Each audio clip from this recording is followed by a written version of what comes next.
โอ้พี่น้องนี่บ่เส้นเฮ็ดหยังนี่เอาซีนปลาทูออกเอาซีนปลาทูออกพี่น้อง โอ้ เอ้ยสุดยอด พี่น้อง เลย เอ้ยบ่เส้นเอาซีนปลาทูออกพี่น้อง นี่พี่น้องเอ้ย โอ้โต แซ่บๆเลยพี่น้อง สุดยอดพี่น้องเอ้ยโอ้ปลาทูได้จักโตปลาทูมื้อนี่ ขี้โต้พี่น้อง 4 โตบ่4 โตกิน3 คนพี่น้องเอ้ยนี่กับข้าวเหนียวนึ่งมาใหม่ๆโลดพี่น้องเอ้ยแซ่บ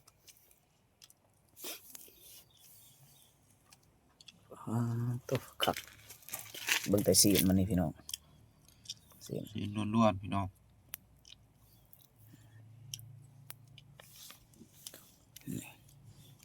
โอ้ตัวหนึ่งได้ซีนหลายเติบได้พี่น้องนี่ปลาทูใหญ่เนาะ